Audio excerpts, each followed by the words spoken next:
राधे राधे सभी को। आप सभी का स्वागत है मेरे इस चैनल में जिसका नाम है आर्ट वर्ड विद देवी। इसके पहले हमने प्रागैतिहासिक काल पढ़ा था। आज मैं उससे रिलेटेड कुछ क्वेश्चंस लाई हूँ जो बहुत ही इंपॉर्टेंट है एग्जाम्स के लिए।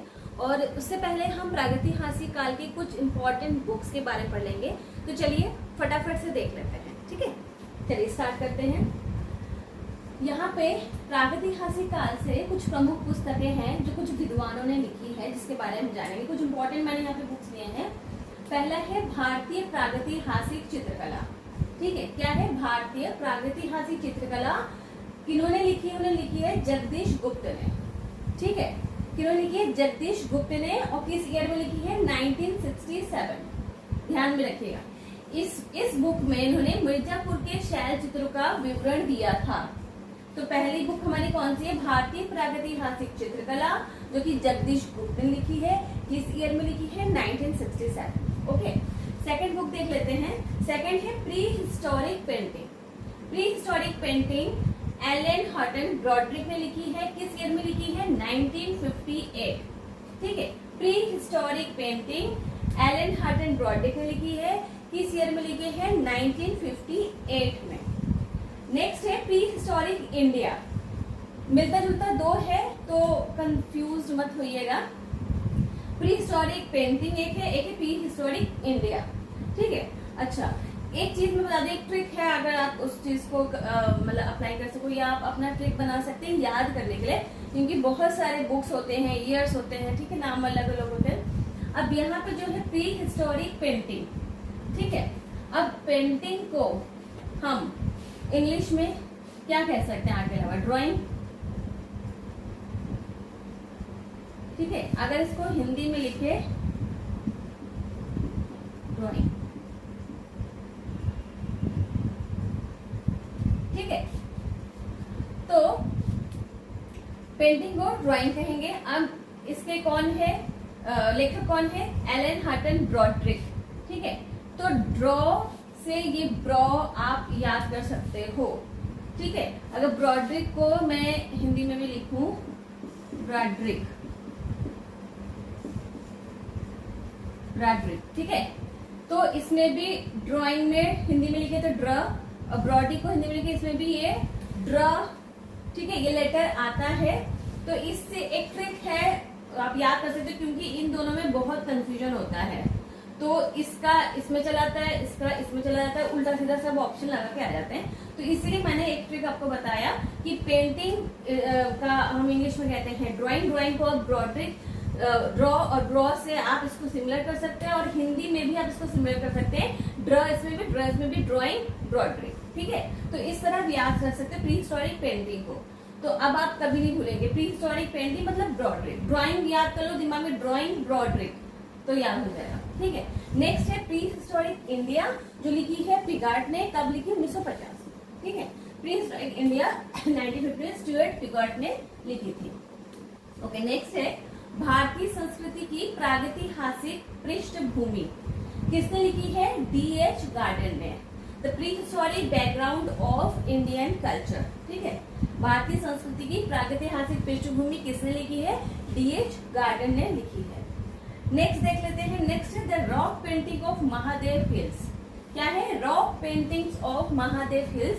ये भी किसने लिखी है? D.H. गार्डन ने, ठीक है। किसने लिखी है? D.H. गार्डन ने। नेक्स्ट देख लेते हैं। नेक्स्ट है our heritage in art. Our heritage in art ये किसने लिखी है? ये लिखी है असित कुमार हलदर ने। याद रहेगा, असित कुमार हलदर। लास्ट है इंडियन पेंटिंग। ये किसने लिखी है? ये लिखी है पर्सी ब्राउन ने, ठीक है। इंडियन पेंटिंग, पर्सी ब्राउन। इसको आप नोट कर लीजिए, बहुत ही इंपॉर्टेंट है, राइट।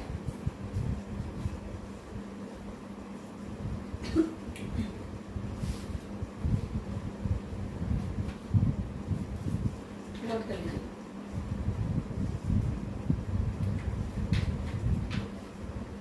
चलिए, आई होप नोट कर लिया होगा। आप पॉज करके भी नोट कर सकते हैं, मैं इसको ग्रब कर देती हूँ, ठीक है। पुस्तकें हमने देख ली। अब इससे रिलेटेड क्वेश्चंस भी आएंगे, और जो भी मैंने प्री हिस्टोरिक जो आपका टॉपिक मैंने पढ़ाया था, तो उससे रिलेटेड ही आज क्वेश्चन होंगे, ठीक है। तो हम MCQs का देख लेंगे, ओके। क्योंकि एक टॉपिक पढ़ने के बाद उसे क्वेश्चंस भी सॉल्व करना बहुत जरूरी है, ताकि ये समझ में आ सके कि हाँ हमें कितना समझ आया, कितना हमें याद है।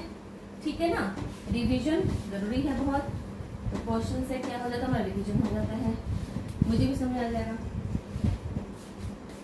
ओके, चलिए फर्स्ट क्वेश्चन लेते हैं। फर्स्ट है चाक का आविष्कार। चाक का आविष्कार किस युग में हुआ?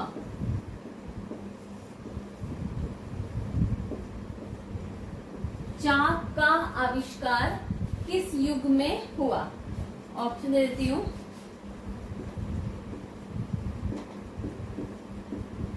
पूरा पाषाण काल,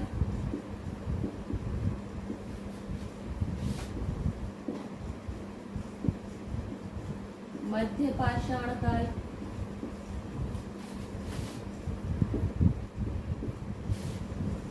तीसरा है नव पाषाण काल।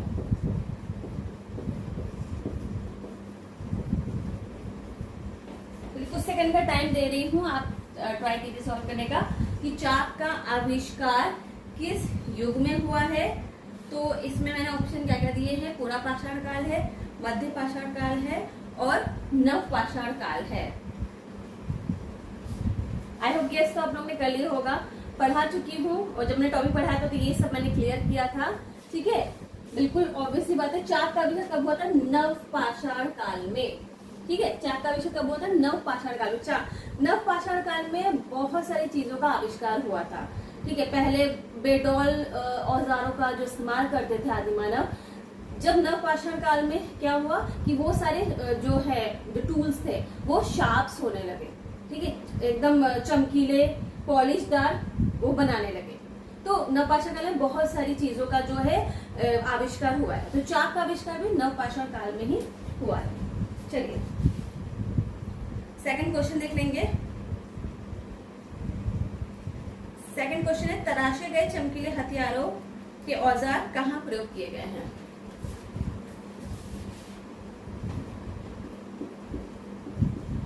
तराशे गए चमकीले हथियारों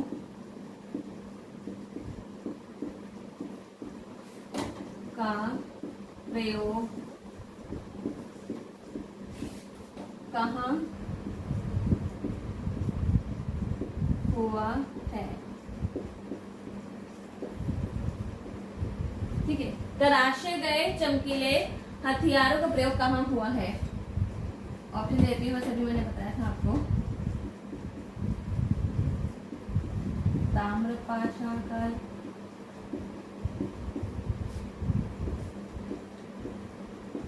मध्य पाषाण काल, ठीक है, पूरा पाषाण काल,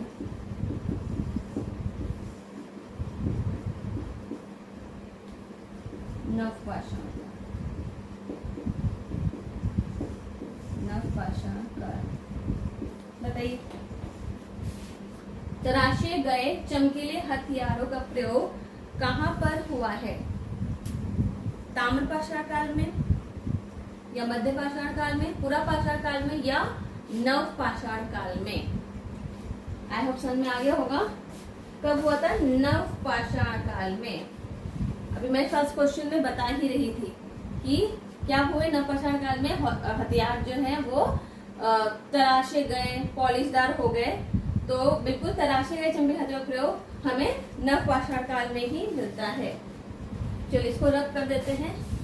आप पॉज करके नोट करते जाइएगा, साथ ही साथ याद कर लीजिए। मैं इसलिए बार बार दोहराती हूँ, इस वजह से ही जल्दबाजी नहीं करती ज्यादा।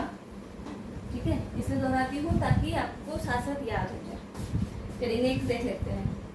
नेक्स्ट है भारत में मध्य पाषाण काल कब तक माना जाता है?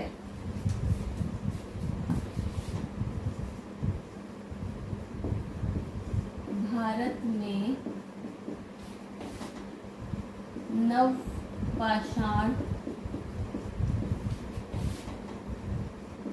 काल का समय क्या माना जाता है?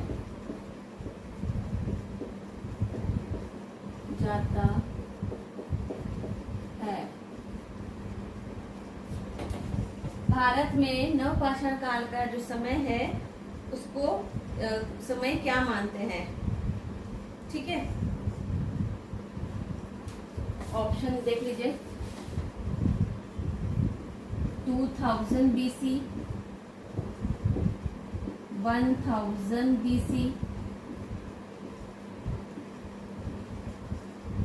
6000 BC, 4000 BC। BC means before century ईसा पूर्व। ठीक है, तो अब क्वेश्चन क्या कह रहा है कि भारत में नवपाषाण काल का समय हम कौन सा मानते हैं? नवपाषाण काल का समय क्या है? मैं सारा समय आप लोग को अच्छी तरह बता चुकी हूँ, कई बार रिवाइज भी करा चुकी हूँ कि पूरा पाषाण काल, नवपाषाण काल, मध्य पाषाण काल, इन सबका टाइम पीरियड क्या है। ठीक है, मैंने बहुत अच्छी तरह याद कराया था, आई होप याद होगा। ऑप्शन देखिए इसमें है 2000 BC, 1000 BC, 6000 BC और 4000 BC। अब इनमें से बताइए कि इनमें से कौन सा होगा। ठीक है, थोड़ा सा टाइम लीजिए, देखिए बताइए कौन सा होगा। चलिए मैं इसको एक्सप्लेन कर देती हूँ। इसमें जो ऑप्शन है वो होगा 6000 BC। कैसे वो भी मैं आपको बताती हूँ। मैंने आप लोग को बताया था जो टाइम पीरियड, ध्यान दीजिएगा, ये थोड़ा सा कॉमन सेंस की बात है। यहाँ पे एग्जैक्टली नहीं दिया हुआ है मगर उसके बीच का टाइम दिया हुआ है। कैसे मैं बता रही हूँ, देखिए मैं जो टाइम बताया था, पूरा पाषाण काल जो है, जो पूरा पाषाण काल का टाइम मैंने बताया था वो बताया था 30,000 से लेकर 25,000 BC। ठीक है, ये बताया था, याद आ रहा है? ओके, मध्य पाषाण काल की अगर बात करें, मध्य पाषाण काल का जो टाइम बताया था वो मैंने बताया था 25,000 से लेकर 10,000 BC। ठीक है, और जो नवपाषाण काल का टाइम बताया था, नवपाषाण काल का जो टाइम था वो था 10,000 से 3,000 BC, मतलब ईसा पूर्व। अब समझ में आ रहा है क्या कहना चाह रही हूँ? जो टाइम पीरियड है पूरा पाषाण काल का 30,000 से 25,000 ईसा पूर्व, मध्य पाषाण काल का 25 से 10,000 ईसा पूर्व, नवपाषाण काल का 10 से 3,000 ईसा पूर्व। अब यहाँ पे नवपाषाण काल का ही टाइम पूछ रहा है। अब नवपाषाण काल का टाइम क्या है यहाँ पे? 10 से 3, 10,000 से 3,000। अब अगर हम यहाँ पे ऑप्शन देखें, अगर हम ऑप्शन की बात करें तो 2,000 नहीं, ये भी कट हो जाती है क्योंकि स्टार्टिंग 10,000 से है, ये भी कट हो, और 3,000 तक है तो ये नहीं होगा, 1,000 भी नहीं होगा और 4,000 भी नहीं होगा। क्या बचा? 6,000, जो कि इसके बीच में, इसके मध्य में आ रहा है। इसका टाइम इसके मध्य में आ रहा है, इस वजह से यहाँ पे ऑप्शन ये है, जो ऑप्शन दिया गया है यहाँ पे 6,000, वो इसी के बीच में आ रहा है, इसलिए हम ये ऑप्शन मान लेंगे। ठीक है, समझ में आ गया? देख लीजिए, इसको थोड़ा नोट कर। ओके, आई होप नोट कर लिया होगा। चलिए मैं इसको रब करती हूँ। ठीक है, ऐसे ही इस तरह थोड़ा घुमा के दे देते हैं एग्जाम में। अगर आपने अच्छे से स्टडी किया हुआ है तो क्या होता है, आप उस चीज को समझ लेते हैं, पकड़ लेते हैं उस चीज को, है ना, उस चीज को समझ लेते हैं। चलिए, कभी ना कॉमन सेंस भी बहुत काम आता है। ओके, नेक्स्ट है जो चित्रित शैलाश्रय है लखुदियार, वो कहाँ पर स्थित है? नेक्स्ट क्या है? जो चित्रित शैलाश्रय है, चित्रित शैलाश्रय क्या है? लखुदियार।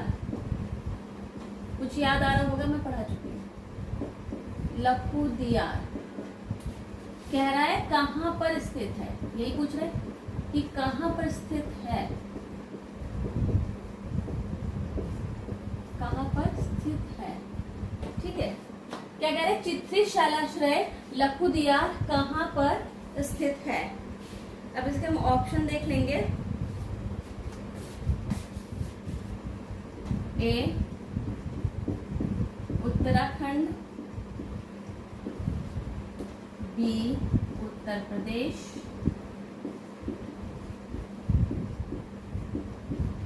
सी बिहार, या डी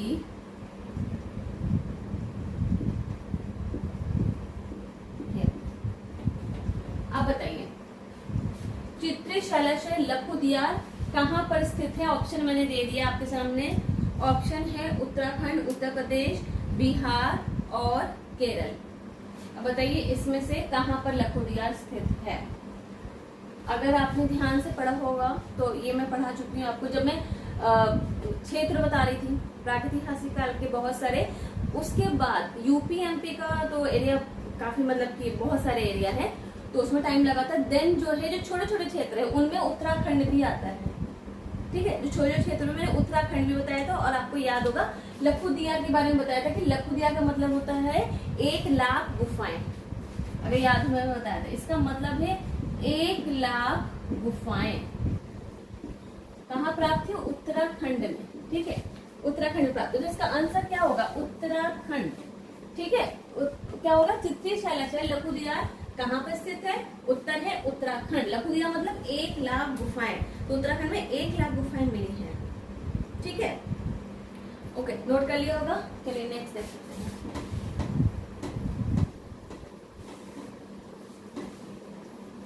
आई होप समझ आ रहा होगा।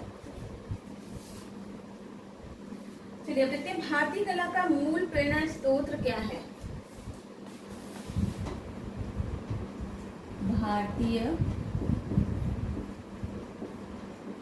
भारतीय कला का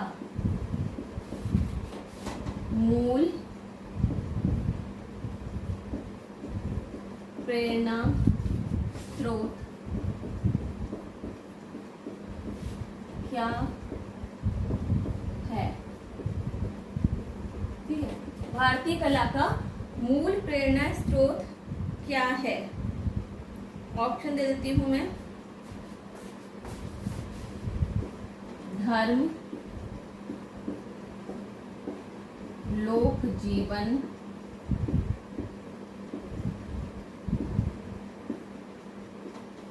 भव्यता,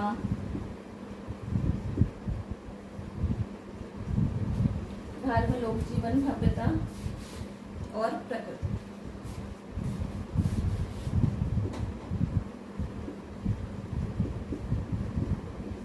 ठीक है, क्वेश्चन तो देखिए, भारतीय कला का पूछ रहा है मूल प्रेरणा स्रोत क्या है। मतलब मेन जो उसको प्रेरणा मिलती है, जो मोटिवेशन मिल रहा है, उसका मेन जो सोर्स वो क्या है। धर्म, लोक जीवन, भव्यता या प्रकृति। क्या होगा इसमें से? इसमें से क्या होगा? ऑप्शन धर्म। ठीक है, सही ऑप्शन क्या है? धर्म। लिख लीजिए, सही ऑप्शन धर्म। भारतीय कला का मुख्य स्रोत क्या है? वो हमारा धर्म ही है। ठीक है, नोट कर लिया होगा। चलिए मैं रख देती हूँ।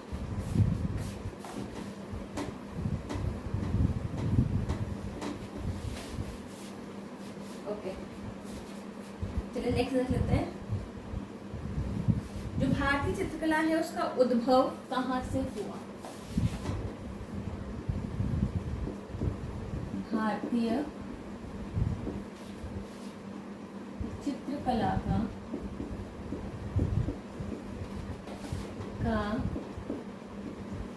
उद्भव कहाँ से हुआ? देखिए, नोट कर लीजिए, भारतीय चित्रकला का उद्भव कह रहा है कहाँ से हुआ। ऑप्शन दे देती हूँ मैं।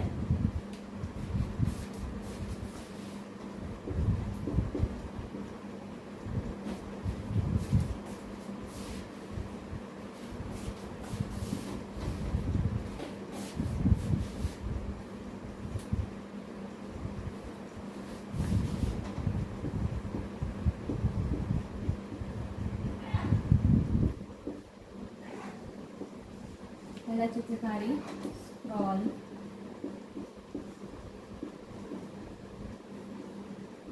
चट्टान चित्रकारी,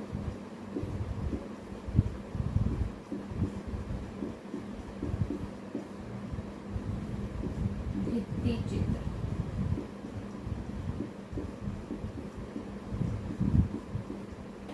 ध्यान दीजिए क्वेश्चन पे। क्वेश्चन कह रहा है कि भारतीय चित्रकला का जो उद्भव है, मतलब स्टार्टिंग जो है वो कहाँ से हुआ। ऑप्शन है चित्रकारी स्क्रॉल, चट्टान चित्रकारी और भित्ति चित्र। ठीक है, तो इसमें कौन सा ऑप्शन होगा बताइए। चलिए बताते हैं। इसमें सही ऑप्शन है चट्टान चित्रकारी। ठीक है ना। स्टार्टिंग कहाँ से हुआ था, जो हमने पढ़ा प्रागैतिहासिक काल से स्टार्टिंग हुआ था। कहाँ पे उन्होंने रॉक्स में, जो अलग अलग जगह पे हमने देखा, जो पहाड़ियां मिली हैं, छोटे छोटे हिल्स है, उसी में तो उन्होंने करी है। तो चट्टान चित्रकारी का सही ऑप्शन होगा कि चित्रकला का जो है स्टार्टिंग उद्भव कहाँ से हुआ, तो चट्टान चित्रकारी से हुआ। राइट, चलिए इसको रब कर देते हैं, नोट करेंगे।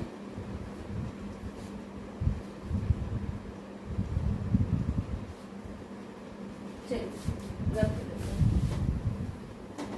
आई होप नोट कर रहे होंगे। देख सकते हैं कि मानव द्वारा घर बनाने की कला का आरंभ किस काल में हुआ।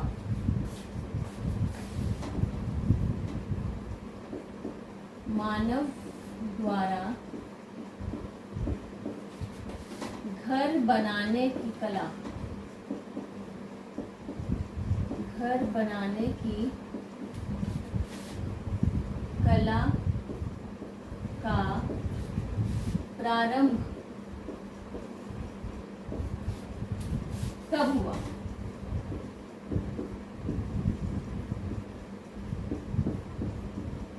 क्या कह रहे कि मानव द्वारा घर बनाने की कला का जो प्रारंभ है वो कब हुआ।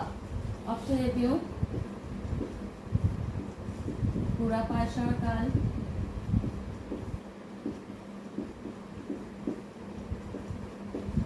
ताम्रपाषाण काल,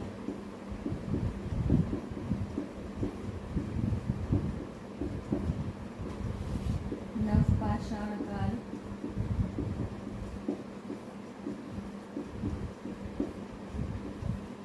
या मध्य पाषाण काल।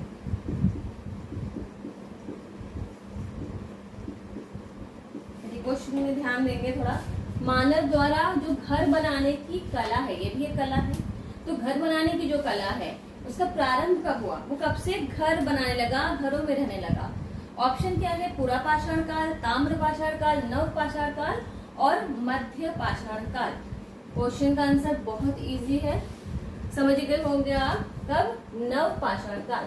जैसे कि मैंने पहले भी बताया था, नवपाषाण काल में बहुत सारे आविष्कार हुए, जैसे चाक का आविष्कार हुआ, औजार जो है वो ज्यादा चमकीले बनने लगे, ठीक है, तराशे हुए औजार बनने लगे, और खेती की शुरुआत हो गई, पशुपालन हो गया, लोग यार बस्ती में रहने लगे, तो घर बनाएंगे तभी बस्ती में रहेंगे ना, ठीक है। तो ये सारी चीजें नवपाषाण काल में हुई है। तो बहुत इजी था कि घर बनाने की कला कब स्टार्ट हुआ, नवपाषाण काल। राइट, नोट कर लीजिए आप इसको,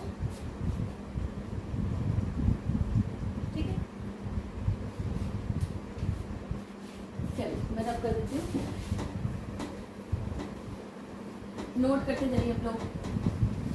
जब चाहो तो बाद में पॉज करके भी आप नोट कर सकते हैं, अभी आप चाहे तो लर्न कर लीजिए, ठीक है। नेक्स्ट क्वेश्चन है आपका, प्रागैतिहासिक कला का जो मुख्य विषय वो क्या था, ठीक है। जो प्रागैतिहासिक काल है,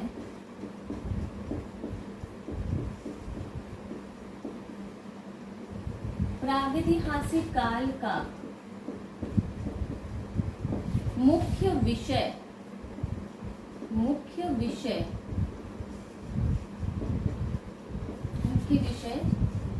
क्या था, नोट कर लीजिए। प्रागैतिहासिक कला का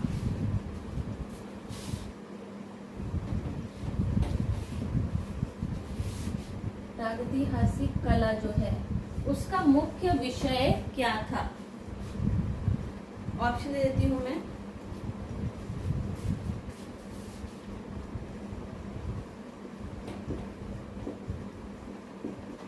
प्रकृति दृश्य,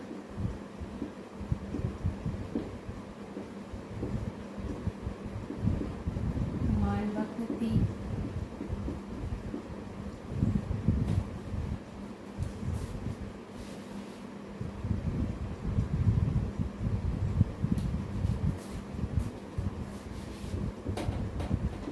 शिकार दृश्य,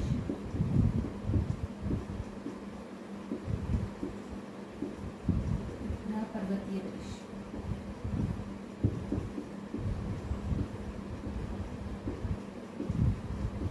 क्वेश्चन में ध्यान देंगे। कह रहे हैं प्रागैतिहासिक कला का मुख्य विषय क्या था। ठीक है, जो पेंटिंग बनी, जो आर्ट बना, जो रॉक आर्ट बना, उसमें मुख्य विषय, मेन जो सब्जेक्ट इनका था, जिस चीज को लेकर इन्होंने बनाया वो क्या था। ठीक है, यही कह रहा है ना, मेन जो सब्जेक्ट है वो क्या था, कौन था, जिसको लेकर उन्होंने अधिकांश चित्र बनाए गए प्रागैतिहासिक काल में। ऑप्शन क्या है, प्रकृति दृश्य, मानवाकृति, शिकार दृश्य और पर्वतीय दृश्य। तो जैसे कि आप लोगों ने पढ़ा भी है, मैंने ऑलरेडी इस टॉपिक को पढ़ाया है कि प्रागैतिहासिक कला में हमें ज्यादातर क्या मिलते हैं, शिकार के दृश्य मिलते हैं, आखेट से कहते हैं। ठीक है, तो ऑप्शन क्या होगा, शिकार दृश्य। ठीक है, इम्पोर्टेंट है, इजी भी है, शिकार का दृश्य। ठीक, नोट कर लीजिए, क्योंकि सबसे ज्यादा यहाँ पे शिकार के ही दृश्य मिले हैं। ज्यादातर मानवाकृति क्या करी है, पशुओं का आखेट करते हुए दर्शाए गए हैं। ठीक है, नोट कर लिया।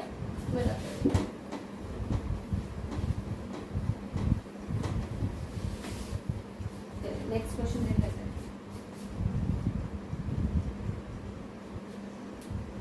चलिए, अब बताइए मुझे, प्री हिस्टोरिक इंडिया किसने लिखी है। अभी हमने पढ़ा था प्री हिस्टोरिक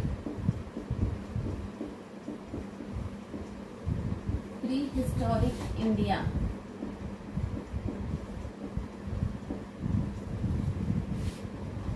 किसने लिखा था,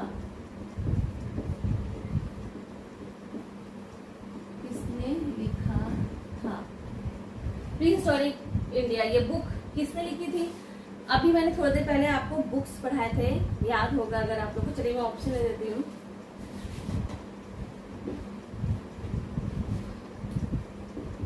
रॉड्रिक,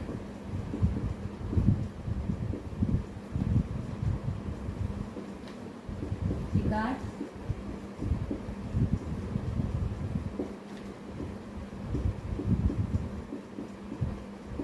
जगदीश गुप्त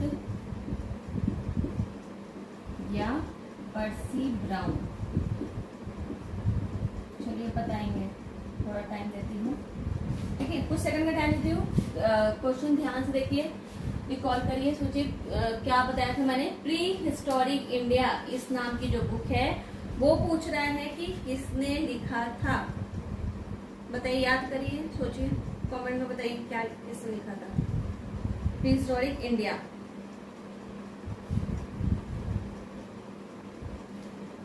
चलिए मैं बता देती हूँ। प्री हिस्टोरिक इंडिया किसने लिखा था, पिगार्ट ने, स्टुअर्ट पिगार्ट। मैंने आपको बोला था दो बुक्स एक जैसी हैं, एक तो प्री हिस्टोरिक पेंटिंग है जो ब्रॉडरिक ने लिखा था, और प्री हिस्टोरिक इंडिया है जो कि स्टुअर्ट पिगार्ट ने लिखा था। तो ध्यान रखिएगा, तो प्री हिस्टोरिक इंडिया स्टुअर्ट पिगार्ट ने लिखा था, नोट कर लीजिए। ठीक है, सब क्वेश्चन बहुत इंपॉर्टेंट है, एग्जाम के इंपॉर्टेंट है।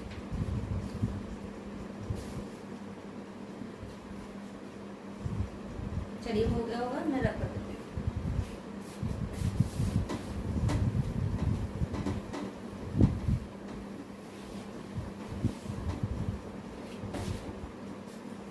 नेक्स्ट देख लेते हैं कि प्रागैतिहासिक चित्रों के विषय क्या हैं।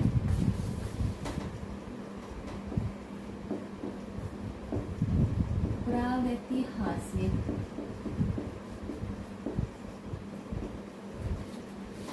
चित्रों के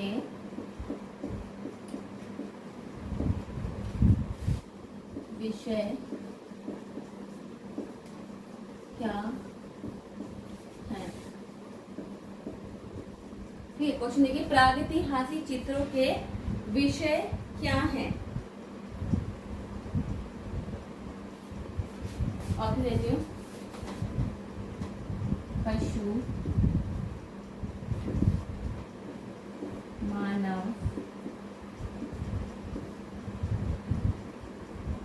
पक्षी, डी पशु, मानव और पक्षी। चलिए क्वेश्चन देख लेते हैं, बहुत अच्छा क्वेश्चन है। कह रहे हैं कि प्रागैतिहासिक चित्रों के विषय क्या हैं। अब विषय तो बहुत सारे थे, ये नहीं पूछ रहा कि मेन विषय क्या था, ठीक है, विषय बहुत सारे थे।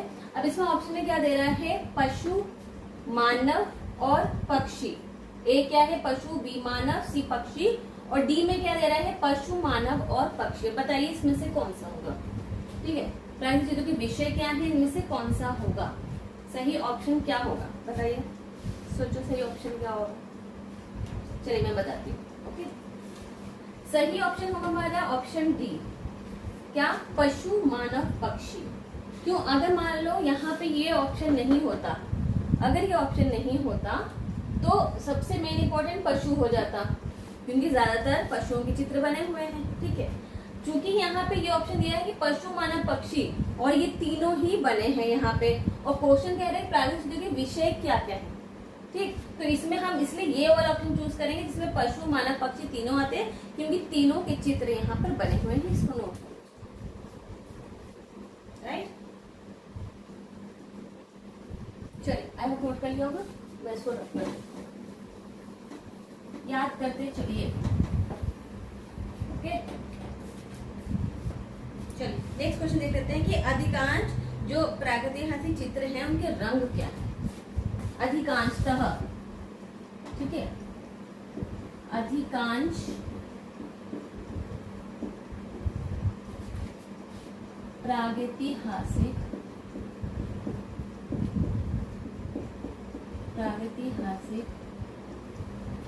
चित्रों के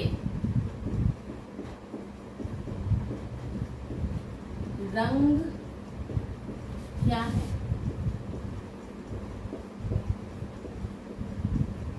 क्वेश्चन पे ध्यान दीजिए, कह रहे हैं अधिकांश प्राकृतिक चित्रों के रंग क्या है, मतलब ज्यादातर कौन सा रंग यूज हुआ है। तो बहुत सारे रंग यूज हुए, मगर ज्यादातर उसमें कौन से रंग का प्रयोग हुआ है, ठीक है। इसमें ऑप्शन देती हूँ, ए गेरुआ, बी काला, सी सफेद, डी नीला, ठीक है। अधिकांश प्राकृतिक चित्रों के रंग क्या है, ऑप्शन दे दिया, गेरुआ, काला, सफेद और नीला। बताइए इसमें से क्या होगा कि प्रागैतिहासिक चित्रों में ज्यादातर इनमें से कौन से रंग का प्रयोग आदि मानव ने किया, ये बताइए। चलिए गेस कर लिया होगा आई थिंक। इसका ऑप्शन क्या होगा, गेरुआ, ठीक है। ज्यादातर क्या हुआ, प्रागैतिहासिक चित्रकारी में गेरुए रंग का ही प्रयोग ज्यादातर हुआ है, इसको नोट कर लीजिए। आई होप नोट कर लिया होगा, मैं इसको रख दूँ।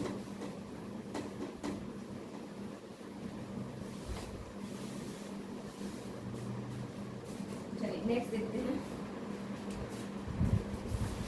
नेक्स्ट क्वेश्चन कि मिट्टी के बर्तनों का आविष्कार किस युग में हुआ, किस युग में हुआ। ये देखिए, मिट्टी के बर्तनों का आविष्कार पूछ रहा है कि किस युग में हुआ। ऑप्शन देख लीजिए, पुरापाषाण काल,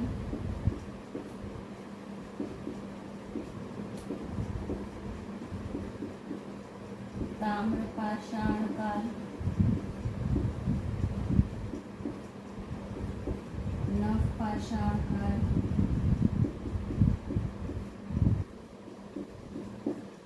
या मध्यपाषाण काल।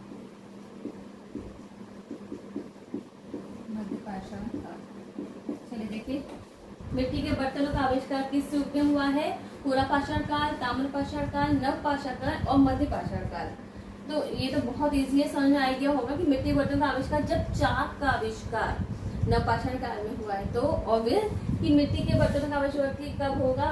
नव पाषाण काल में ही होगा। चाक का आविष्कार हुआ है तो मतलब ऑब्वियस है कि मिट्टी के बर्तन बनने के लिए हुए हैं, तो इसलिए मिट्टी के बर्तनों का भी आविष्कार नव पाषाण काल में हुआ है। इसको नोट कर लीजिए।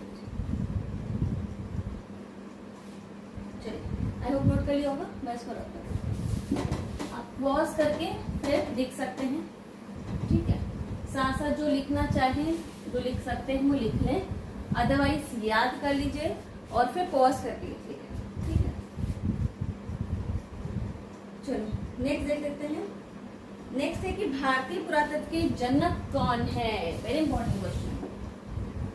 भारतीय पुरातत्व, भारतीय पुरातत्व के जनक कौन है? बता चुकी हूँ मैं स्टार्टिंग में, जनक कौन है। जब मैं टॉपिक स्टार्ट किया था तो पहले लेक्चर में मैंने ये बताया था कि जनक कौन है। तो क्वेश्चन क्या है? भारतीय पुरातत्व के जनक कौन है? चलिए मैं आपको ऑप्शन देती हूँ।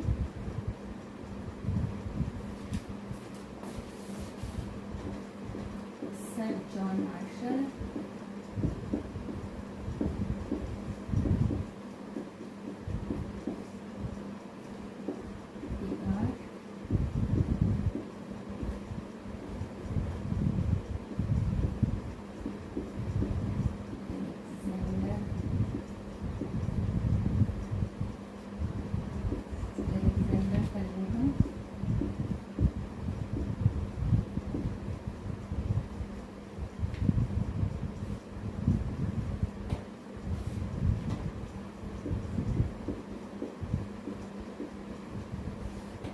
चलिए इसका आंसर दीजिए। भारतीय पुरातत्व के जनक कौन है? सर जॉन मार्शल है, या पिगार्ट है, सर एलेक्जेंडर कनिंघम है, या ब्रॉडरिक है? गेस करिए कौन सा होगा।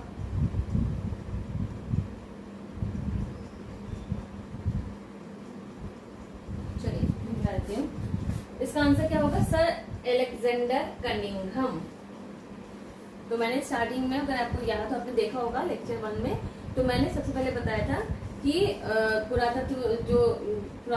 पुरातत्ववेत्ता है, तो भारतीय पुरातत्व के जो जनक माने जाते हैं वो सर एलेक्जेंडर कनिंघम माने जाते हैं। इसको नोट कर लीजिए, ठीक है। इनको जनक कहा जाता है।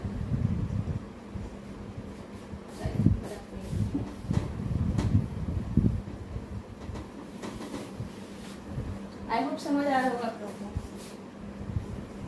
फिर नेक्स्ट देख लेते हैं कि भारतीय जो प्रतीक है स्वास्तिक, वो किससे विकसित हुआ? जो भारतीय प्रतीक है, भारतीय प्रतीक स्वास्तिक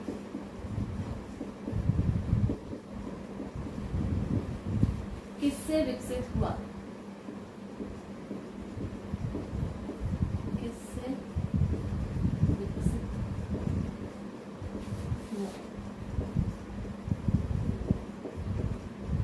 ठीक है, भारतीय जो प्रतीक हमारा है स्वास्तिक, जो हमारा प्रतीक है स्वास्तिक, वो किससे विकसित माना जाता है?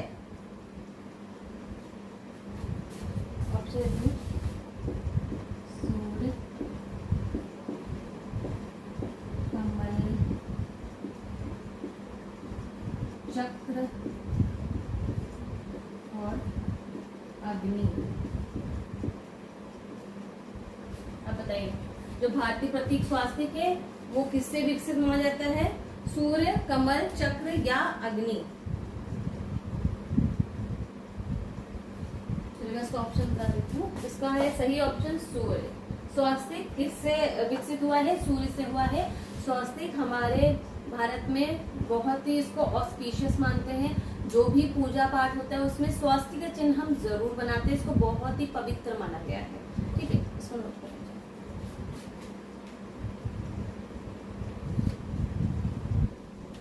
नोट कर ले जल्दी।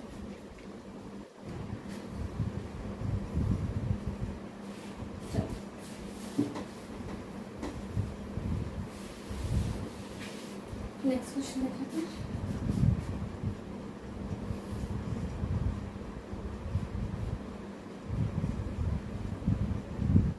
नेक्स्ट क्वेश्चन है कि प्रारंभिक गुफा चित्रों में कैसे रेखा चित्र हैं।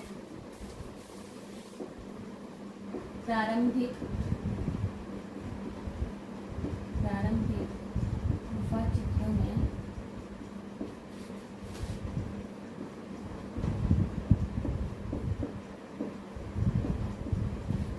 कैसे रेखा चित्र है।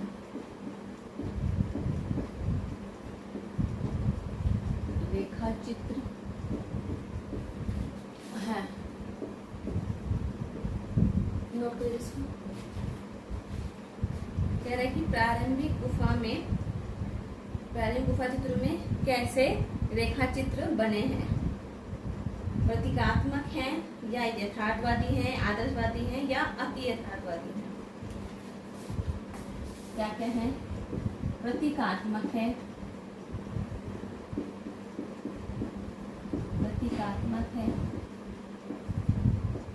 या तो यथार्थवादी है,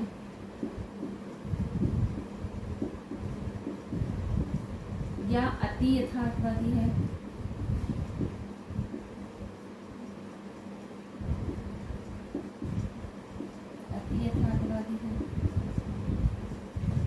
या आदर्शवादी है।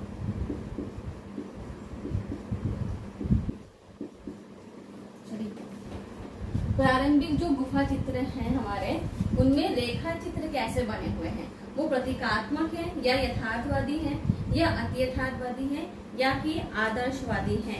गेस करिए।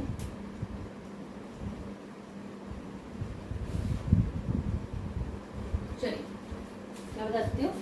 ऑप्शन होगा इसमें प्रतीकात्मक, प्रतीकों के द्वारा, जैसा कि मैं पहले पढ़ा भी चुकी हूँ प्रागैतिहासिक काल में, आड़ी तिरछी रेखाएं, चक्र, ठीक है, स्वास्तिक के निशान, डमरू, तख्तीनुमा, इस तरह अलग अलग प्रतीकों के द्वारा दर्शाए गए हैं। ठीक है, तंत्र मंत्र के भी चित्र बने हुए हैं। तो प्रारंभिक गुफा चित्र में क्या रेखा चित्र है? प्रतीकात्मक है, इसको नोट करना है।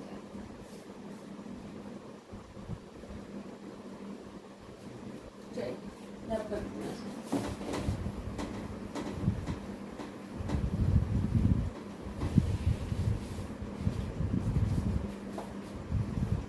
नेक्स्ट क्वेश्चन देख लेते हैं कि प्रागैतिहासिक चित्रकार रंगों में क्या मिलाते थे।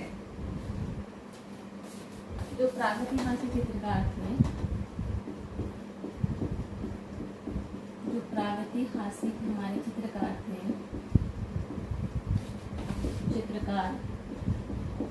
वो कह रहे कि रंगों में क्या मिलाते थे। रंगों में क्या मिलाते थे? आई होप आप लोग को पता होगा क्या मिलाते थे, बताइए। प्रागैतिहासिक चित्रकार जो थे वो रंगों के साथ क्या मिलाया करते थे? गोंद,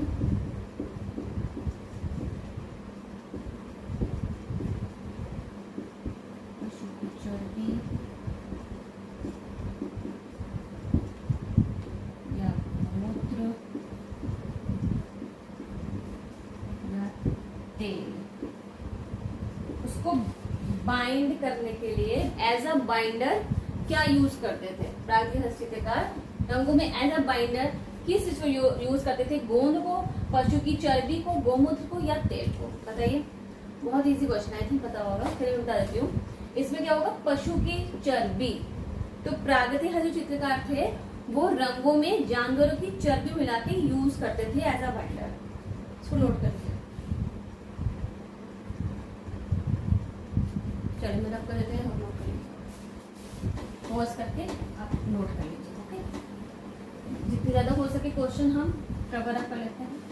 ओके, चलिए नेक्स्ट क्वेश्चन देख लेते हैं। ये पहले मैंने बताया है, चलिए मैं पूछती हूँ। सर्वप्रथम किस स्थान से जो है पाषाणकालीन औजार मिले हैं? क्वेश्चन है कि सर्वप्रथम सर्वप्रथम किस स्थान से पाषाणकालीन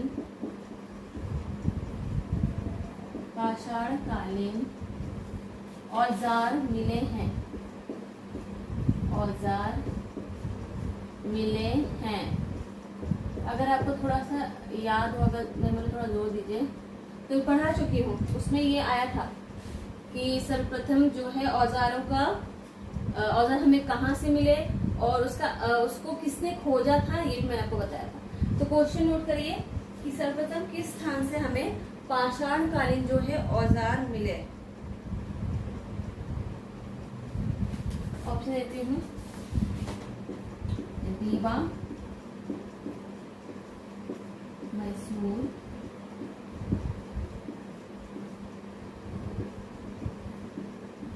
पल्लावरम या बेल्लारी। बताइए, गेस करिए कि सर्वप्रथम किस स्थान से हमें पाषाणकालीन औजार मिले हैं। रीवा, मैसूर, पल्लावरम या बेल्लारी, बताइए।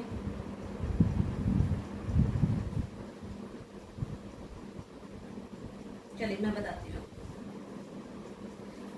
इसका सही ऑप्शन होगा पल्लावरम। अब शायद आपको याद आया होगा, मैंने ये बताया था कि जो ब्रूसफुट नामक विद्वान है, ब्रूसफुट ने